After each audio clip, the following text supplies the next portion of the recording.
बेबीको मम्मा पापा बेबीले चाहिँ धेरै धेरै माया हिजोको लाइभमा चाहिँ आमा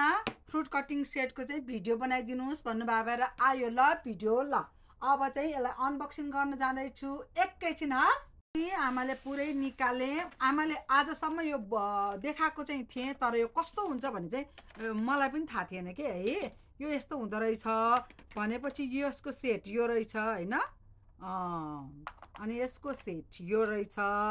ओहो यस्तो रहेछ अहिलेसम्म मैले यो गरेको थिइनँ ल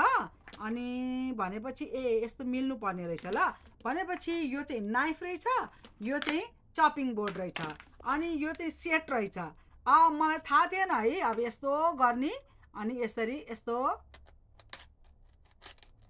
ओहो काटा जस्तो गर्ने रहेछ ल यहाँ चाहिँ यस्तो चिप्किने सामान राख्दै रहेछ अब हामी काटौँ है त यसलाई पनि अनि नाइफ फेरि असाध्यै डह्रो रहेछ क्या सानो मान्छेको बलले मात्रै काटिने रहेछ ल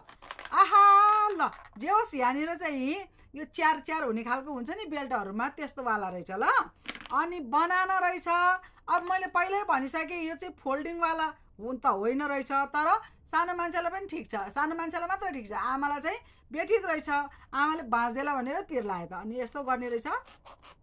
ओहो ठिकै रहेछ है ल हेर्छु है यो यस्तो गर्ने रहेछ ल यो ठिक छ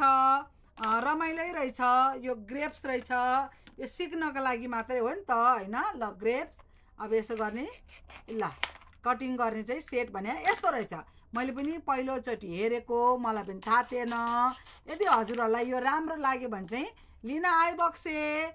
अब किन्नै पर्छ भन्ने पनि त छैन नि एउटा कमेन्ट दिएर एउटा लाइक गरेर पनि त यो आमालाई माया गर्न सकिन्छ मलाई थाहा छ हजुरहरूले मलाई माया गर्छिन्छ भनेर ल हेर्छु ट्रे पनि रहेछ यति क्युटी ट्रेमा यस्तो राम्रो मिठो जुसी के रहेछ त भन्दाखेरि चाहिँ फ्रुट्सहरू रहेछ